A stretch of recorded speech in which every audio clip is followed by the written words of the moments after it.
Welcome to this edition of Diligence Inside Europe's Boardrooms. I'm TK Kerstetter and I'll be your host for today's show. We're here in the Amalfi Coast enjoying Diligence European Director Experience, and it's obviously a beautiful location to host the show, and we're certainly happy for this to be in this region of the country. So we're going to be talking today about what public company board members can learn from private equity. And joining me as my guest is Colin Low, who's the board chair of Singapore Mainboard of Intrico Limited, which is a ex-Temasek company. And he's also the chair of the Singapore Investment Development Corp. Colin, welcome. Thank you. Thank you, TK. So you're a former GE guy that was spent most of his career in Asia. For the most part, you handled their investments and oversaw the operation of their companies, and all of which gave you a skill set to sort of gradually slide into private equity. Am I right about that? Absolutely. And tell us a little bit about that transition from GE to private equity. Well, one of the things that I think stand out really well about GE is the way it structures its legal tax holdings across an Asia-Pacific region. And in Asia, there are really two countries that really stand out in terms for whether you're American, or European, or even Japanese multinational corporate. You'll normally use two of these countries for entry for investments from a legal structure standpoint or tax standpoint. And take, for example, Singapore, which has a lot of multilateral, bilateral trade agreements, free trade agreements across all operating countries in Asia-Pacific region. So it becomes a very easy launch pad for a multinational corporate like GE to go in and go out and manage its resources, whether it's legal, tax, especially talent in terms of moving people across the region. So it's a very efficient vehicle to do that. So I have limited experience with Singapore, but I do know that they have always seemed to be on the front end of corporate governance. For a smaller country, they appear to take that very seriously. Is that still the case? That's a great question, and I think Singapore is just last week, for example, is now the most competitive country in the world. That's ranked by the World Economic Forum, ahead of the United States in terms of the ease of doing business across all functionalities and geographic regions, which is quite amazing for a small country, and it's actually spot on. And so for Singapore to have its now first full status, it looks upon corporate governance very seriously, TK, as you rightfully pointed it out. And one of the things that Singapore is really trying to do, 6 years ago, well, about 7 years ago, 2012, we had the 2012 Corporate Governance Guidelines.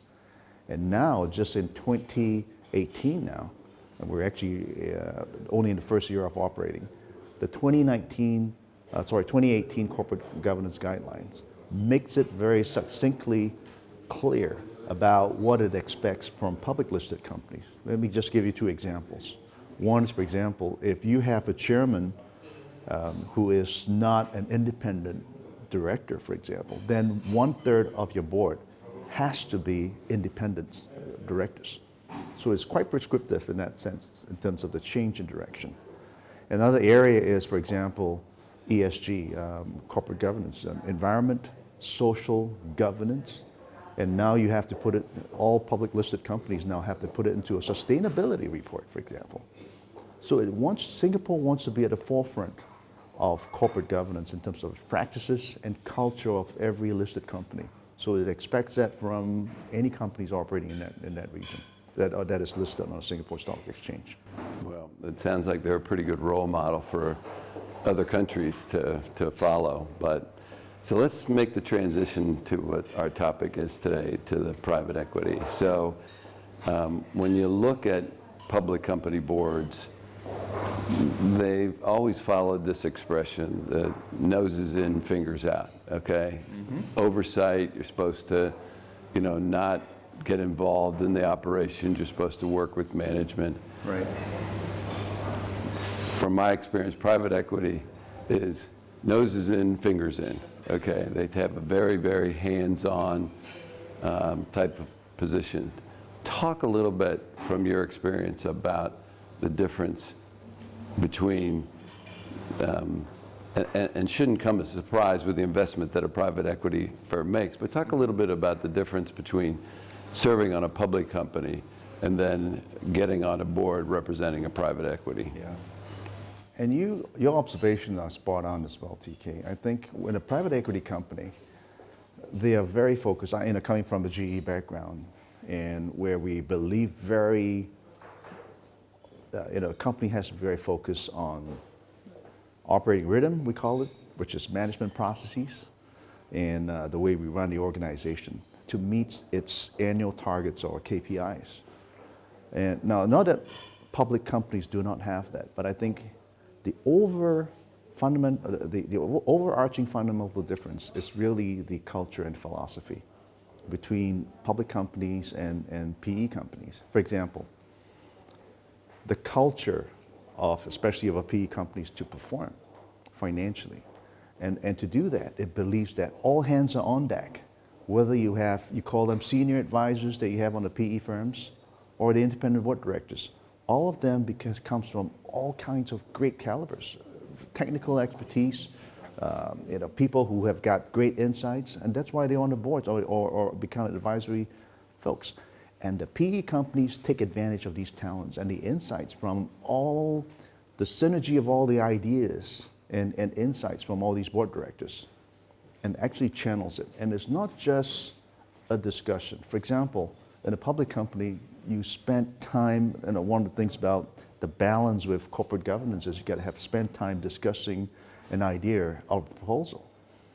That's really well expected, and then well documented in the minutes of the board meetings of the public companies, for example. So is that balance? But the PE companies are all focused and bent on performance, which I love. I think that's the idea. I think if public companies can adopt part of that culture and the values that it places on performance and KPIs, that would be really outstanding. About 10 years ago, I thought that there was enough of a movement that we were going to push public company directors more to operate, not keeping fingers out, but start to do more with operations. And then I'm not sure why, but then it's just sort of faded away, and we were sort of back to, you have the responsibility for oversight, but not to get involved in the operations. And I happen to think that that push to get them more involved for all the reasons that you just said was probably not a bad one. So let me ask you this: from your experience, what do you think public company board members can, besides the culture, can specifically learn from PE in the way that they focus on performance? I think overall it's the expectations that the board directors themselves set and the chairman of the company set in the public company.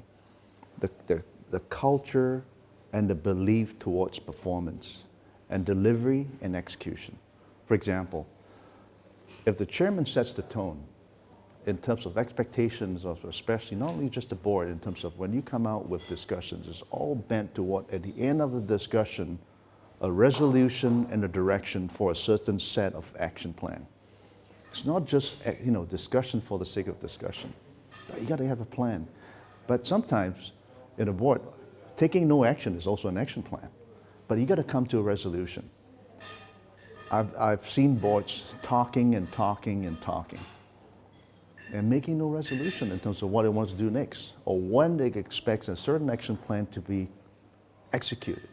And that's the problem. Whereas PE companies are very bent and focused on delivery on results. So processes, to me, for example, if the chairman sets a culture of performance, it will have, for example, start in place a certain operating rhythm for the management team to coordinate action plans, ideas of the board. Processes drive structure, structure drives policies and guidelines, and that in turn drives management execution, delivery, and results. That to me is critical. So why don't you think more CEOs don't invite these directors with great skill sets to into division head meetings or into things where they can offer, and like you say, tap this expertise and thing. Why do you think there's not the open door policy of bringing directors in more to help in situations lower down in the company? That's a tough question, TK. It's not a science in terms of, it's really a balance. When you put together a set of board directors, for example, everyone has different skill sets, but the other part is really the emotional, the interactive, interrelationship between the board directors as well as the management team. So having that balance, I think, is very critical. And then it sets the tone, for example, in terms of how the board members interact with the management team too. So it's only, really important that having a balance of directors who are not able to all have a great relationship, but have a focus towards delivery and action plan and execution. That to me is really critical. So we've got a little time left, and I don't want to let you go until I have the chance to ask you this question. With your Asian and Far East experience, the trade wars that we're seeing now with the U.S. and China, to me, most people are just reading the headlines of things that have happened, but it creates a situation that impacts a lot of countries, Singapore being one of them. Talk a little bit about what may not be realized in the beginning of the importance of the discussions that are going on currently, quote, between U.S. and China. Yeah, that's a great question you raised, TK. I think the two superpowers of the world, the United States and China, with the way things are going right now, there's a very, countries are very concerned. The central banks are watching very closely, and in terms of what even the U.S. Feds are doing in terms of reduction of the interest rates. As the U.S. trade and China trade war heats up, in the last few days we had a number of tweets from the U.S. that this is the phase one reconciliation or agreement. Right. But the fact is that there is a very great fundamental difference in terms of how the United States is perceiving the second largest economy in China now, which in a few years will actually become the world's largest economy, with or without the trade war. Yeah. But the issue for the smaller states now across not just Asia but in the world, the mantra that you're either with us or you're against us. And small states, small countries have to be very watchful about the decisions they make, or even the equipment purchases. Look at, for example, the situation on Huawei. A very simple 5G technology, which is whether you're with the US or you use Chinese technology, is Huawei.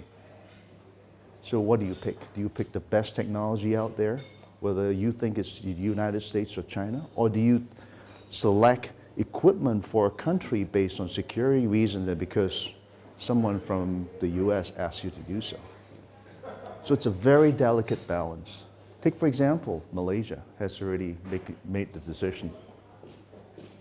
For whatever geopolitical decision is made, is decided it's going to go with the Chinese 5G technology, period.